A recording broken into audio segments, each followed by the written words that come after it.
Y en esta mañana vamos a considerar el tema justos delante de Dios, ¿cómo? Justos delante de Dios, ¿cómo? Y la centralidad va a ser en el capítulo 4 de la epístola a los Romanos. Pero yo quisiera antes de hacer una salvedad para todos ustedes, y es que esto es una serie en secuencia. Cada vez que yo esté aquí parado, este servidor está aquí parado, vamos a estar un buen tiempo trabajando alrededor y cubriendo y viajando por la epístola a los Romanos. Y en el día de hoy yo quiero hacerle un acercamiento para que usted vea los mensajes anteriores, para que pueda seguir las secuencias. Por ejemplo, en la serie de la epístola a los Romanos, pues el mensaje número 1, la respuesta, que fue predicado el 29 de junio. Luego, cómo Dios se da a conocer el 31 de julio, porque Cristo, hace apenas unas semanas, y la semana pasada, la naturaleza del hombre y la soberanía de Dios. Esos mensajes están disponibles en nuestro canal de YouTube, así que, y como van en secuencia, pues les invito a que lo revisiten. ¿Por qué es de vital importancia la epístola a los Romanos? Porque la epístola a los Romanos contiene, por decir así, a quienes le llaman la constitución de nuestra fe, de la doctrina cristiana. Lo que nosotros creemos y todo está, Pablo lo resume en la epístola a los Romanos. Entonces, si usted no está seguro completamente de detalles de lo que usted cree, usted debe leer la epístola a los Romanos. Y por eso es que es vital que leamos y estudiemos la palabra, y estudiemos sobre todo la epístola a los Romanos, y luego la epístola a los Romanos, el Evangelio según San Juan, porque todo lo que Pablo resume allí, Jesús lo personifica en sus obras y en sus dichos y en su persona como el Señor. De manera que en el capítulo 4 de Romanos, yo quisiera considerar, antes de entrar de lleno, ayer le envié un video leyéndole todo el pasaje, así que lo voy a trabajar según lo vayamos desglosando para ahorrar tiempo. Hace muchos años, en el año 2008, mi familia y yo nos mudamos a Carolina del Norte, y a las 2 semanas de habernos mudado y haber efectuado el cierre de la casa, y entre esas 2 semanas estábamos en plena mudanza, acomodando y demás. Conocimos a nuestros vecinos, conocimos la hospitalidad del sur, conocimos la amabilidad, especialmente de nuestro vecino inmediato. Y en medio de esas 2 semanas, como a la segunda semana, de repente yo salí afuera al patio, estaba soleado totalmente.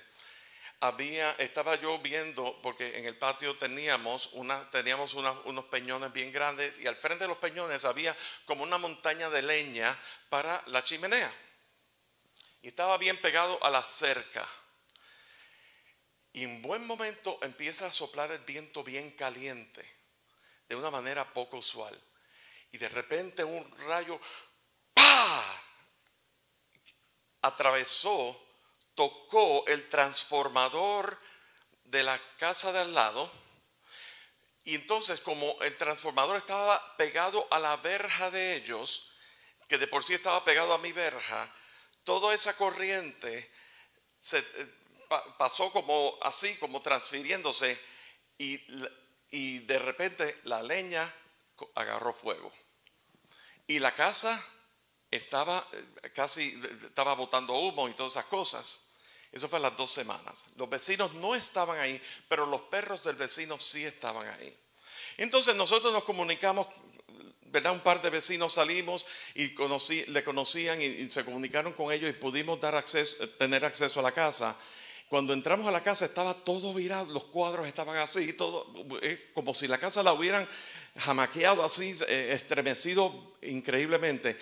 Y toda la cablería, toda la fibra, todo lo que tiene que ver con los conductos de la electricidad, todo eso estaba dañado totalmente. Pasan las horas y nosotros, el refrigerador de ellos no se dañó. Era lo único que no se había dañado. Y nosotros tiramos una extensión desde mi casa hasta la casa de ellos para ayudarles, para que no se les perdiera la comida. Y ellos se fueron a un hotel y demás. Y eso fue una bendición muy grande. Ellos estaban en shock, oramos por ellos y demás. Y recuerdo que como al mes me ponen un sobre en mi casa con dinero. Y yo, ¿para qué es esto? Esto es para cubrir por la electricidad que tú gastaste en nosotros. Yo, pero no, yo no. Nosotros lo hicimos por amor, nosotros lo hicimos de buena gana, no hace falta esto. Y no lo recibí. Y eso tiene que ver directamente con el mensaje del día de hoy. Porque el mensaje, la tesis del mensaje, el tema central del mensaje de hoy es justificados delante de Dios. ¿Cómo? Es que el hombre es justificado por fe sin obras de la ley. Judíos y gentiles. Y eso lo tocamos la semana pasada en Romanos 3:28 y con eso fue que cerramos la semana pasada. Y entonces, también cerramos la semana pasada diciendo que la ley lo que hace es recordarnos que somos pecadores. Pues muy bien, en el día de hoy vamos a tratar varias cosas. ¿Quiénes son los recipientes de esa justificación? En otras palabras, ¿quiénes son los que van a ser justificados? ¿Cuál fue el proceso de Abraham? ¿Por qué Abraham es un ejemplo de padre de la fe? ¿Y cuál fue su proceso? ¿Cómo fue su fe? ¿Y cómo ese plan de Dios se extiende hacia nosotros? Y para eso tenemos que repasar un poco lo que nosotros dimos hablamos en el primer mensaje de esta serie, la respuesta, que lo pueden ver en el canal de YouTube. Pablo comienza la epístola a los romanos estableciendo que la justicia de Dios se revela por fe y para fe. El evangelio da a conocer la justicia de Dios. Y la fe es lo que nos da la facultad para poderla recibir. Para poderla recibir. Dios se revela a través del evangelio, revela su justicia, pero la facultad de nosotros poderla recibir es la fe. La justicia de Dios, dijimos en aquel entonces, estamos repasando, la justicia de Dios está íntimamente ligada al carácter de Dios. Es según verdad, según la benignidad, la paciencia, la generosidad o longanimidad de Dios. ¿Por qué? Porque Dios es justo, porque Dios es bueno, porque Dios es paciente, porque Dios es generoso. Y nosotros no somos nada de eso. Nosotros hablamos de justicia conforme a la carne, conforme a lo que nosotros entendemos por justicia. En una justicia basada en desempeño, una justicia basada en aquello, por decir así, tú me das del ala y yo te doy de la pechuga, por decir así, como dando y dando, pajarito volando.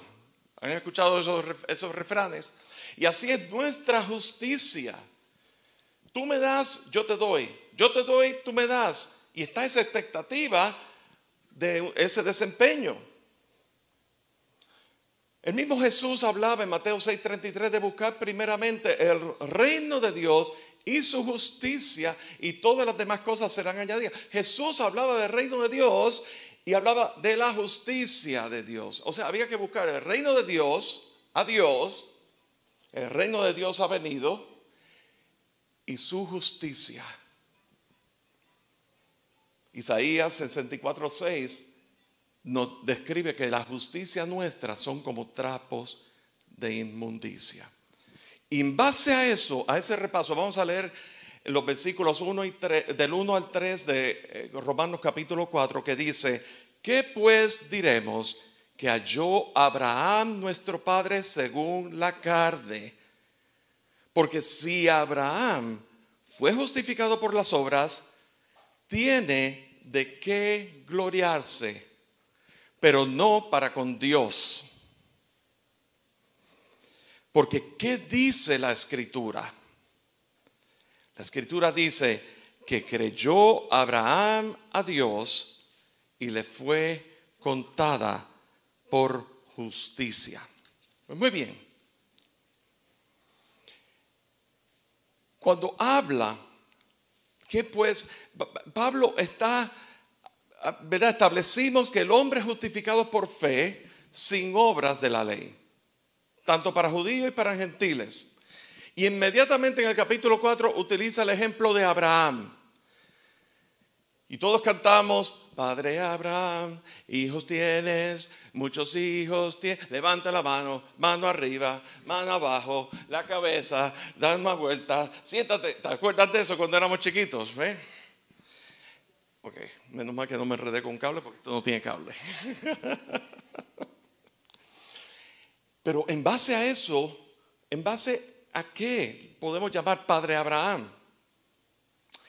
Dice que pues diremos que halló Abraham nuestro padre según la carne. Según la carne, ¿a quién Pablo se está dirigiendo? Pablo es judío y se está dirigiendo a los judíos creyentes que estaban en Roma.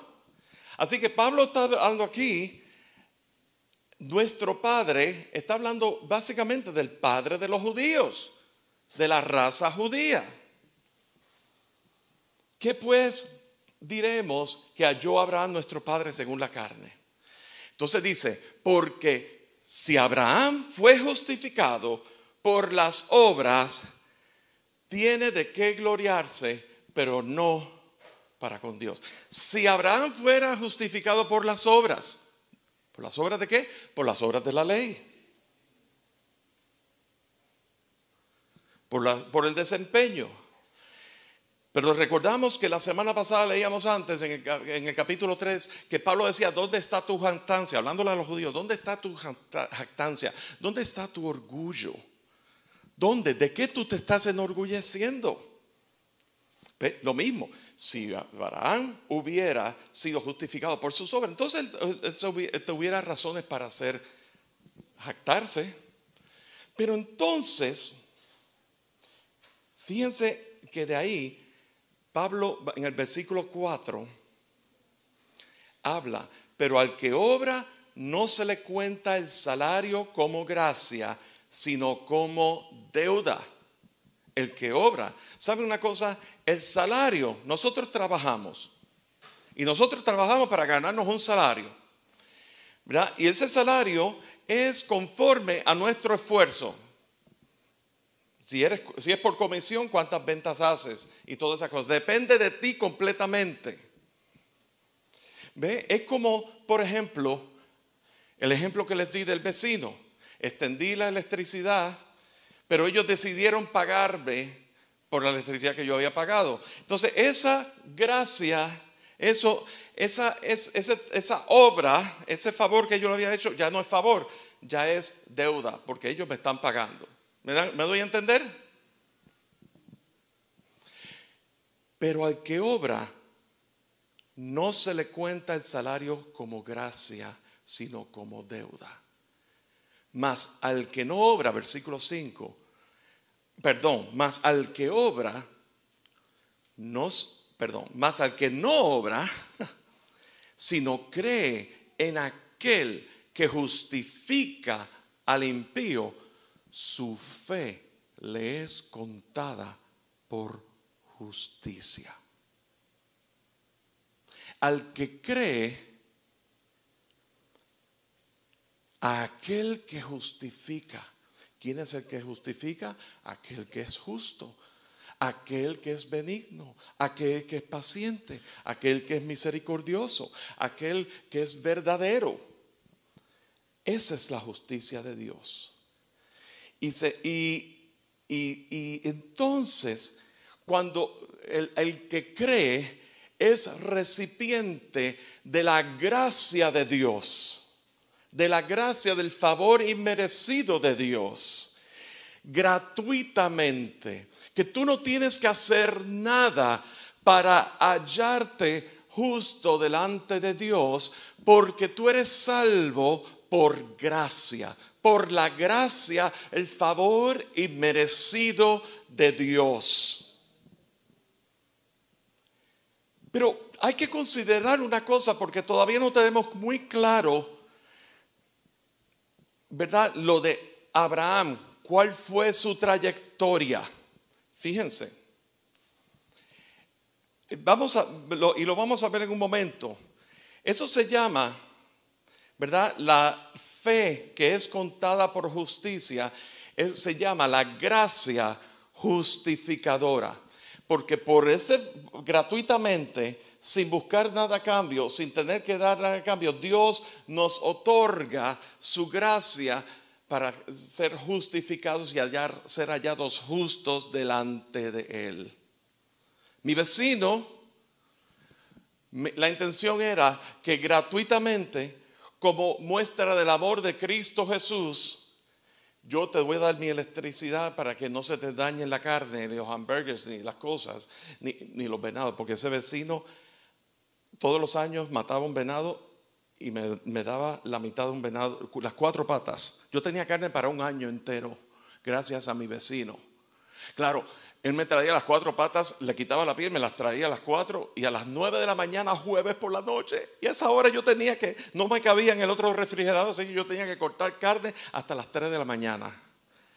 Pero noviembre, llegaba el mes de noviembre, ponle el sello, así era. Llegaba a mi casa a esa hora. La generosidad, ¿verdad que sí? Pero el ejemplo del vecino, ¿verdad? Nosotros les extrañamos, los amamos mucho y demás, pero era que era gratuito, no tenías que pagarnos. Recíbelo por gracia, recíbelo en el amor de Cristo Jesús. Queremos bendecirte. Y Dios te quiere bendecir si crees. Y luego el versículo 6, como David habla de la bienaventuranza del hombre a quien Dios atribuye justicia sin obra. Dice, y aquí citando el Salmo 32, versículos 1 al 2, dice, bienaventurados aquellos cuyas iniquidades son perdonadas y cuyos pecados son cubiertos. Bienaventurado el varón a quien el Señor no inculpa de pecado. Pues esta bienaventuranza, aquí Pablo vuelve, cierra la cita y aquí Pablo vuelve y pregunta, ¿es pues esta bienaventuranza solamente para los de la circuncisión o también para los de la incircuncisión? Porque decimos, y nuevamente Pablo lo dice, que a Abraham le fue contada la fe por justicia. La circuncisión era según el rito, ¿verdad?, de la ley. Pero esto ocurrió, lo de Abraham ocurrió 430 años antes de que la ley le fuera dada a Moisés. Pero ya se estaba hablando de circuncisión. Pero ¿en qué contexto ocurrió esto? Vamos a ver la cronología de Abraham y veámoslo. La cronología de Abraham. Abraham, en Génesis capítulo 15, versículo 16, Abraham creyó y le fue contado por justicia. ¿Qué fue lo que creyó Abraham? ¿Cuál fue el contexto por el cual él creyó? ¿Dónde fue que Abraham depositó su fe? Bueno, él le creyó a Dios, a Jehová, acerca de la promesa de su hijo. de que vendría un hijo. Pero Abraham era un viejo y Sara eran viejos los dos. Pero él creyó. Él creyó. Y entonces el haber creído la palabra de Jehová, esa palabra de que de su simiente, de que tendría un hijo, de que Sara daría luz y tendría un hijo y que tendría una herencia y tendría de su simiente daría muchas naciones.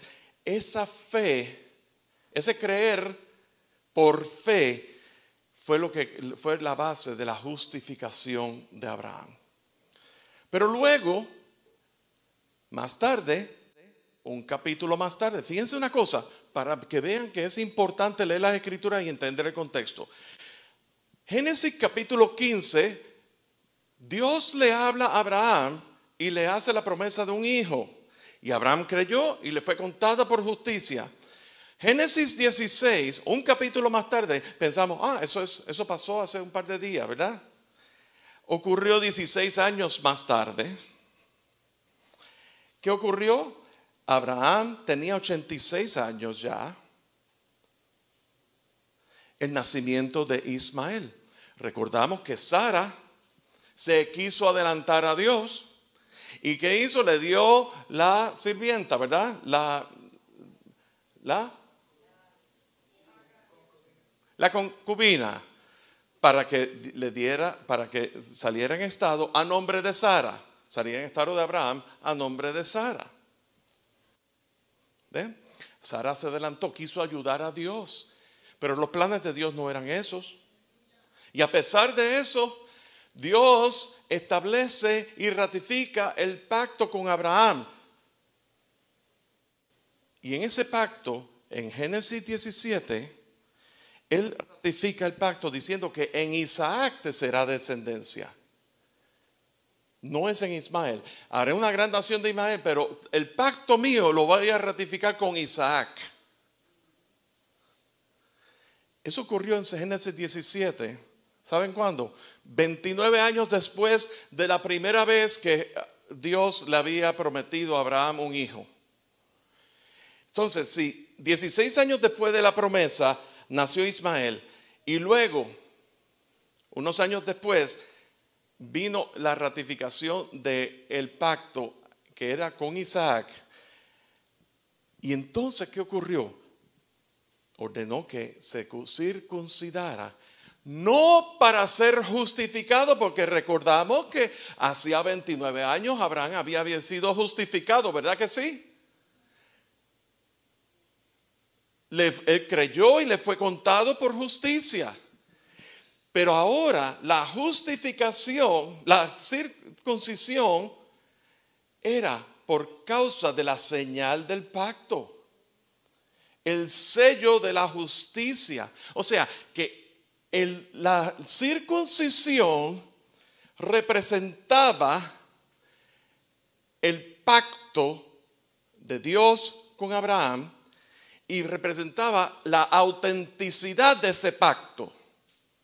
Que el pacto que Dios hace, el Dios de pacto, que guardas tus promesas, que cumples tu palabra, recuerdan, Dios nunca rompe el pacto.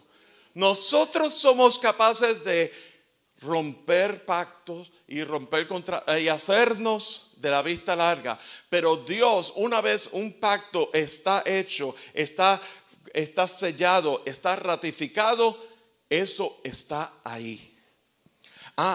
Que Dios cumple su palabra en su tiempo. Bueno, aquí 29 años, ya Abraham tenía, ¿saben cuánto? 99 años.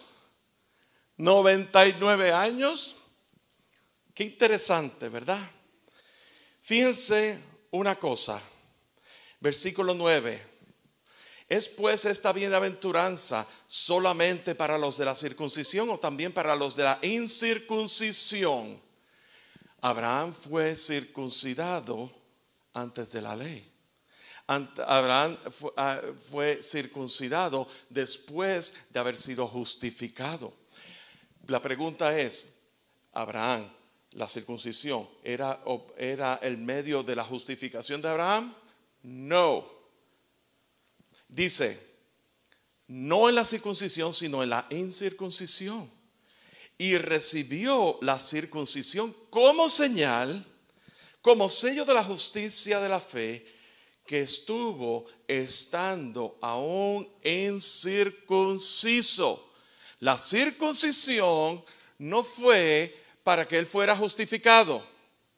¿Y por qué enfatizamos esto? Porque los judíos, los rabinos de la época y hasta hoy día tienen la presunción de que Abraham había sido justificado por sus obras y que había cumplido la ley antes de que hubiera sido dada. Y que entonces Abraham tenía por qué gloriarse en sus obras. Pero si eso hubiera sido cierto, Abraham no hubiera tenido la necesidad de arrepentirse. Y si nuestra justificación fuera por nuestras obras, nosotros tampoco hubiéramos tenido la necesidad de arrepentirnos. Nosotros no hubiéramos tenido la necesidad de un mediador. Nosotros no hubiéramos tenido la necesidad de un salvador, porque es por nuestro esfuerzo. Así que la circuncisión fue como señal del pacto y como sello de la justicia, de autenticidad, ¿verdad? ¿Para qué? Versículo 11, para que fuese padre de todos los creyentes no circuncidados, a fin de que también a ellos la fe les sea contada por justicia.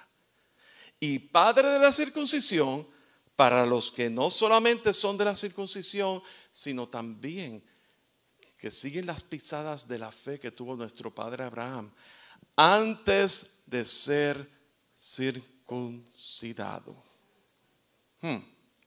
Entonces, Abraham creyó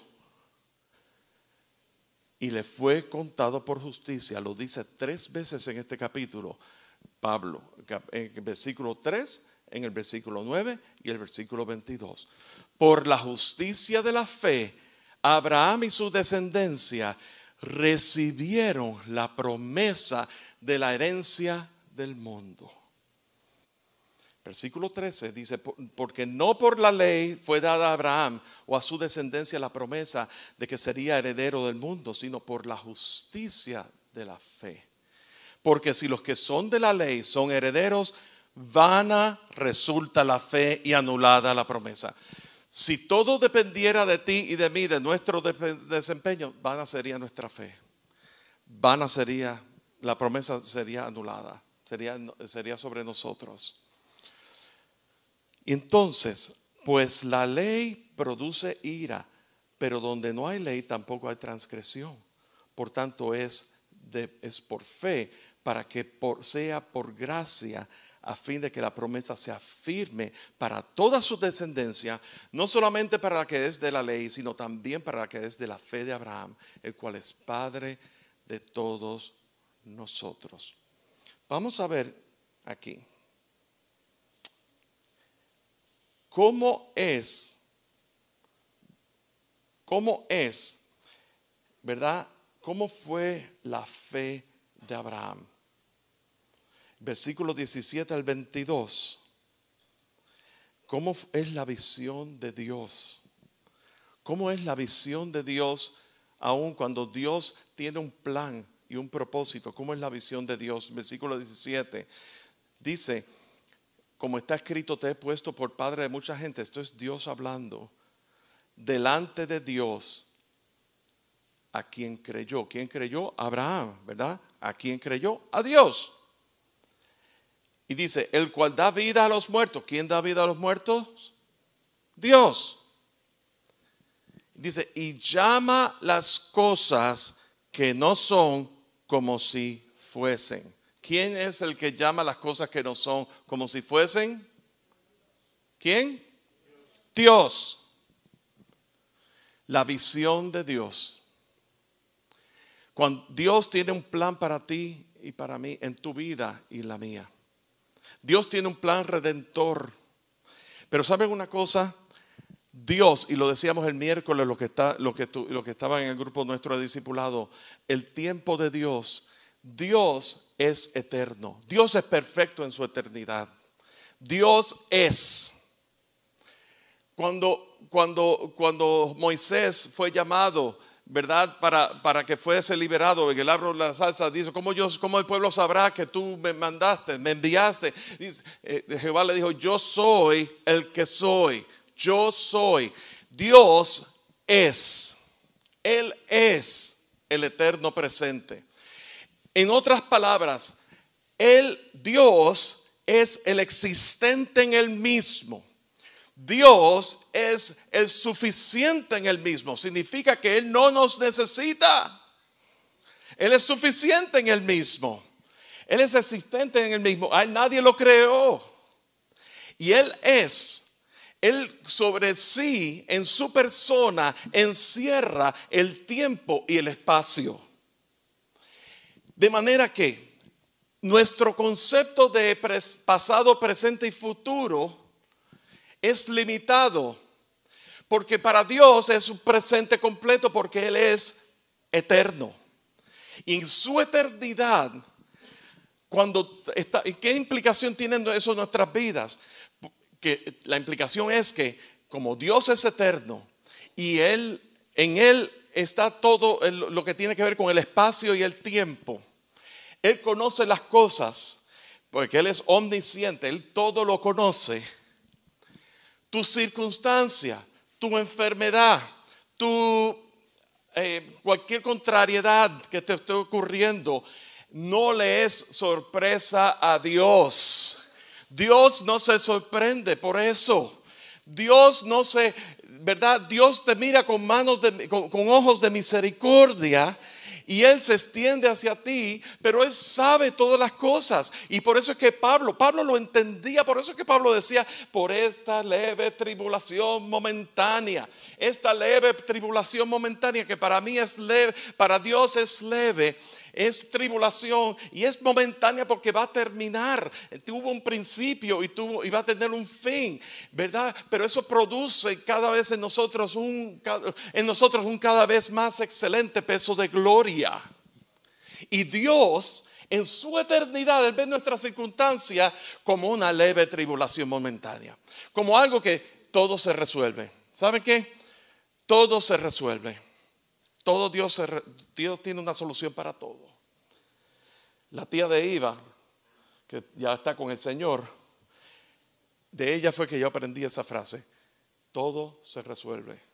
Todo se resuelve. Todo. Y teniendo a Dios, para Dios, Él es la única respuesta. Jesús es la única respuesta para tu vida. Jesús es la única respuesta para todas las cosas. Así que tú te agarras de Dios.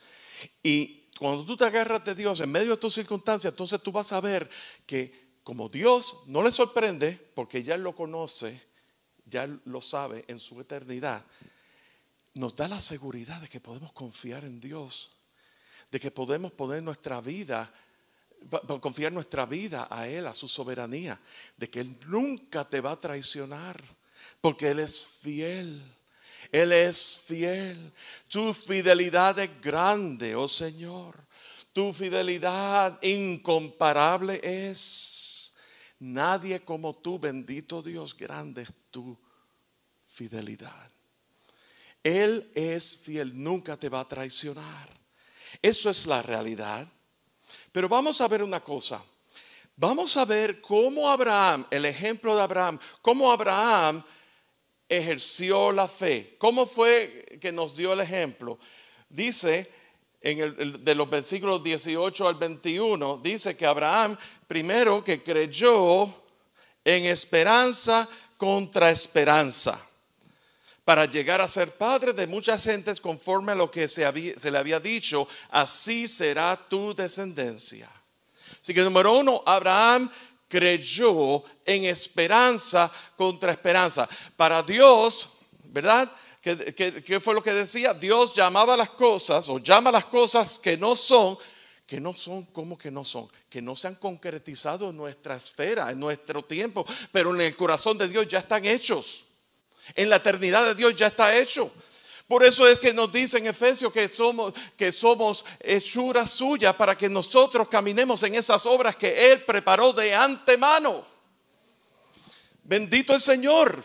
Entonces, como Dios todo lo sabe y todo, Dios llama las cosas que aún no son a nuestra vista. Tú sabes que para Abraham, todavía 99 años, un viejo descangallado, y va a tener un hijo, y Sara va a tener un hijo que a las 90. Dos viejos descancallados, eso es risible, pero Dios declara las cosas y las toma muy en serio y las declara como, ¿verdad? Aun cuando para Abraham no había imposible, pero para Dios es. Porque el propósito de Dios, aún más allá de Abraham tener a Isaac, es que de esa descendencia sería la promesa, la herencia de la promesa. La promesa redentora. La promesa de a través del linaje, de tu simiente, haré una gran nación. Mira las estrellas del cielo, así será tu descendencia. Y para eso Dios lo toma muy en serio. Porque estamos hablando del plan de Dios que Él estableció desde antes de la fundación del mundo. El plan de Dios en Cristo Jesús no fue un plan de Dios paliativo, como un calmante al dolor, como una Advil, cuando te dan dolor de cabeza te tomas un Advil y ya. No fue como un remedio, sino que ya estaba trazado desde el mismo corazón de Dios. Segundo, ¿cómo fue la fe de Abraham? Versículo 19, no se debilitó en la fe al considerar su cuerpo, que estaba ya como muerto, siendo casi de 100 años, o la esterilidad de la matriz de Sara. Así que, ¿cómo fue la fe de Abraham? Abraham creyó en esperanza contra esperanza. La fe, ¿cómo fue la fe de Abraham? No se debilitó su fe al verse viejo. Versículo 20, tampoco dudó por incredulidad de la promesa de Dios. No dudó ni fue incrédulo a la promesa de Dios, sino que se fortaleció en la fe dando gloria a Dios. Abraham se fortaleció en la fe dando gloria a Dios.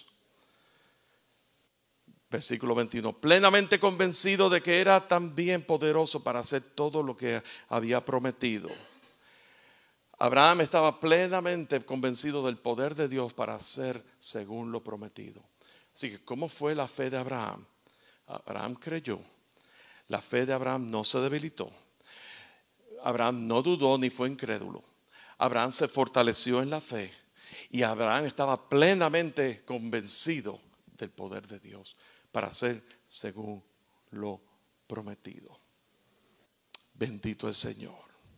Y entonces, por lo cual también su fe le fue contada por justicia. La fe de Abraham antes de ser circuncidado, versículo 12. Sino que también las pisadas de la fe que tuvo nuestro padre Abraham antes de ser circuncidado. Abraham, padre de todos los creyentes no circuncidados, tuyos y míos, gentiles. Abraham, padre de la circuncisión para los judíos. Entonces, ¿cuál es el común denominador entre judíos y gentiles que han sido recipientes de la justicia de Dios? Todos los creyentes. Versículo 11. Los que siguen las pisadas de Abraham. Entonces, ¿cómo se extiende a nosotros? No solamente con respecto a él se escribió que le fue contada, sino también con respecto a nosotros, a quienes ha de ser contada. Nosotros somos tú y yo. Esto se lo está diciendo Pablo a quien se está dirigiendo la carta, pero por extensión a nosotros, porque a Dios le ha placido por esta carta, está en la escritura, en la Biblia, y nos ha llegado la palabra de Dios a nosotros, así que es a nosotros. Así que con respecto a él se escribió que le fue contada, sino que también con respecto a nosotros, a quienes ha de ser contada. Esto es, a los que creemos en el que levantó de los muertos a Jesús, Señor nuestro. Aleluya.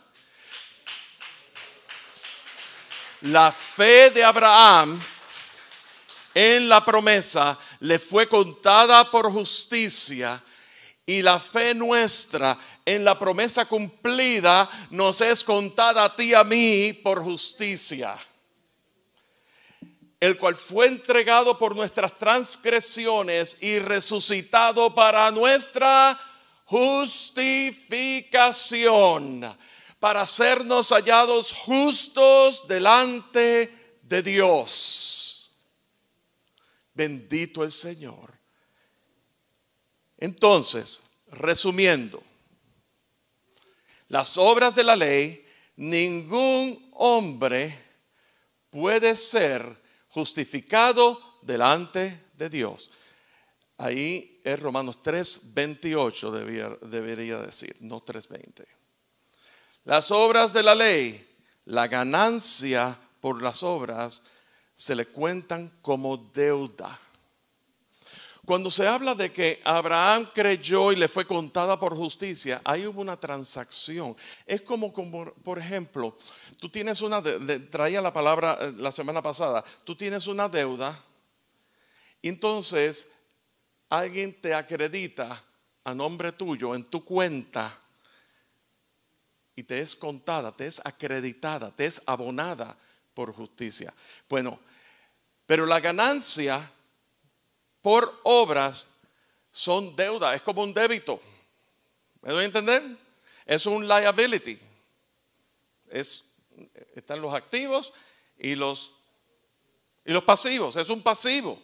Viene a ver siendo como una deuda. Es, ¿verdad? Porque otra vez, tú me das del ala, yo te doy de la pechuga. Esas son las obras de la ley. Las obras de la ley, la fe resulta vana y la promesa queda anulada. Por las obras de la ley produce ira, que la ira, fíjense una cosa que es interesante, la ira está traducida también como transgresión. Y esto me parece interesante porque en versículo 13 dice, sin la ley,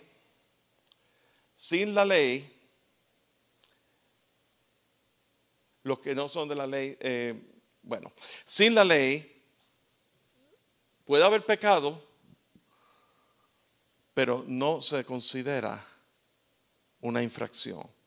La ley produce ira, pero donde no hay ley tampoco hay transgresión. Quiere decir, no hay infracción. O sea, la ley lo que hace es, te recuerda que eres pecador. Y te recuerda que al haber transgresión por un estatuto, pues lo que te va a deparar es el castigo. Eso es lo que la ley te dice. Pero sin la ley, o sea, despierta en el hombre, ¿verdad? El hombre está expuesto al castigo.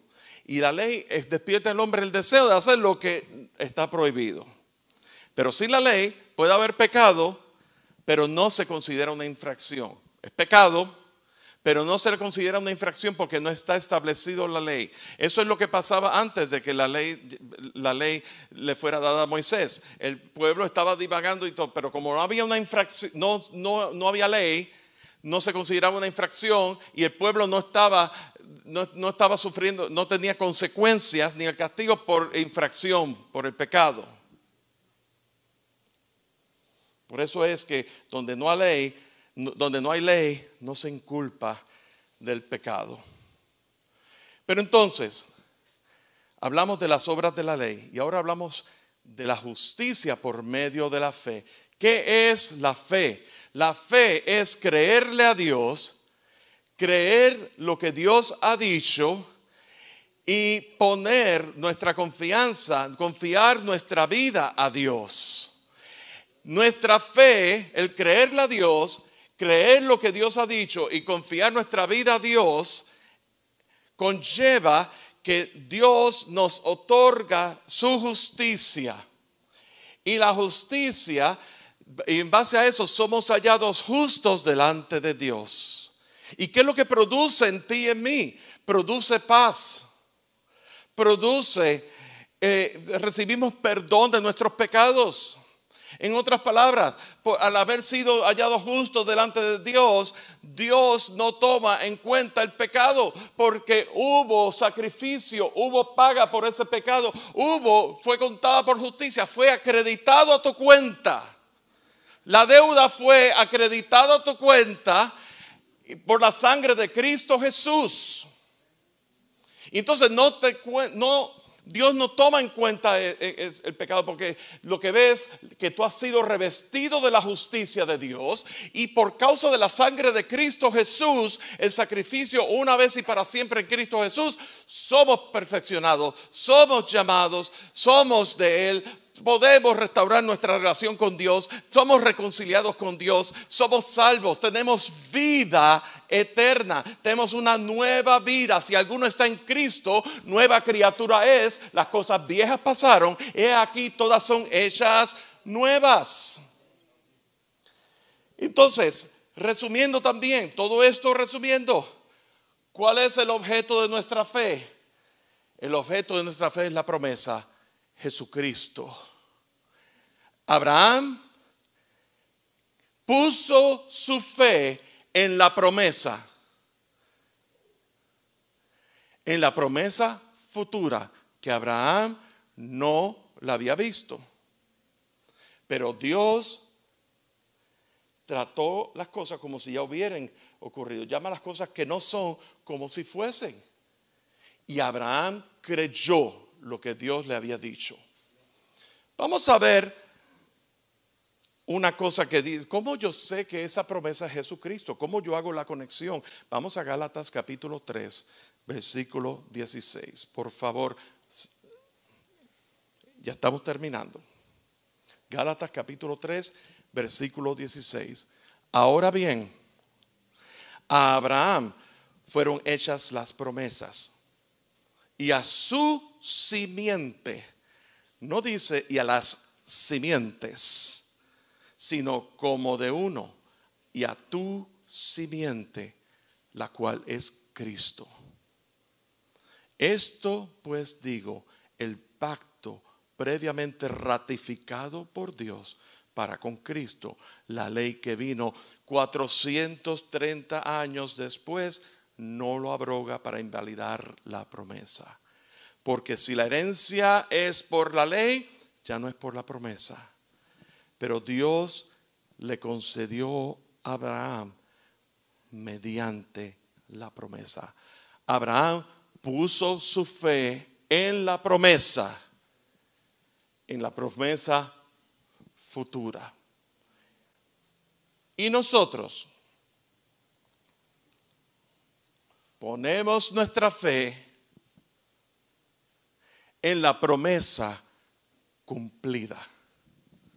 En la promesa cumplida en Cristo Jesús. Y en base a eso, la fe salvadora nos es contada igualmente por justicia. Esto tiene una repercusión tremenda en nuestras vidas. La pregunta que tenemos que hacer es: ¿dónde tú has puesto tu fe? ¿En quién tú has puesto tu fe? Cuando pregunto en quién tú has puesto tu fe, yo no estoy hablando si vienes o no a la iglesia. Of course que tenemos que congregarnos. Of course que desde luego, por supuesto que es importante congregarnos. Porque ahí es donde está la exposición de la palabra. Ahí es donde vamos a estar expuestos a la palabra de Dios. La exposición de tus palabras alumbra. Pero el ir a la iglesia como tal, el llamado ir a la iglesia como tal, no es lo que te justifica. Tú tienes que poner tu fe salvadora en aquel que, siendo Dios, tomó forma humana y sacrificó, pagó el precio. Era el único que lo podía hacer, como cordero inmolado, como cordero manso. En la cruz del Calvario derramó su sangre y al tercer día resucitó y tú pones tu fe, y si tú dices y tú crees que Jesús murió y resucitó, serás salvo. Porque con el corazón se cree y con la boca se confiesa para salvación. Y entonces ese es el objeto de nuestra fe, Cristo Jesús. Hebreos capítulo 12 dice: puestos los ojos en Jesús, el autor y consumador de nuestra fe. Abraham, la fe de Abraham fue una fe grandísima, nos dio un gran ejemplo de la justificación por medio de la fe, pero fue una fe limitada, porque si vemos el libro de Génesis, todos los horrores que Abraham cometió y todo el mal ejemplo también que él dio y las medias verdades que dio, no vayamos ahí. Pero Cristo ejemplificó la fe en que por el gozo puesto delante de él, Jesús orando en Getsemaní, él oraba al Padre, él estaba en esa comunión con el Padre diciendo: Padre, si es posible, pase de mí esta copa, pero no se haga mi voluntad, sino se haga tu voluntad. Jesús, hombre, se sometió a la voluntad del Padre, porque el Padre tenía ese plan desde antes de la fundación del mundo, y Jesús venía a cumplirlo en su persona, el Verbo encarnado. Y entonces, no se haga tu voluntad, no se haga mi voluntad, sino la tuya. Se sometió a obediencia. Y por eso, por el gozo puesto delante de él, al otro lado de la cruz, el gozo de que por su muerte, de saber que por su muerte, la plataforma para nuestra salvación, por fe, ya no por la ley, por fe, ya no por obras, por fe, por la gracia salvadora, a través de su persona, de Cristo Jesús, a través de su muerte y a través de su resurrección, tú y yo, muchos vendríamos a la gloria. Y por eso, en base a eso, ese es el objeto de nuestra fe. Justificados por Dios, justos, hallados justos delante de Dios. ¿Cómo? Por medio de la fe. Padre, en esta mañana, delante de ti estamos, creyéndote, sabiendo, dándote gracias aún por esta palabra y confiando que tu Santo Espíritu ha de llevar a cabo el propósito por la cual fue enviada. Esa palabra establécela en la vida de nuestros hermanos aquí presentes. Bendícelo, bendice a cada familia aquí presente. Señor, en esta hora, aún te pido que tú te reveles, aún en las profundidades de las riquezas de tu gracia. Señor, en esta hora clamamos a ti, porque solamente tú puedes hacerlo, porque tú eres Dios soberano. En Cristo Jesús oramos. Amén y amén.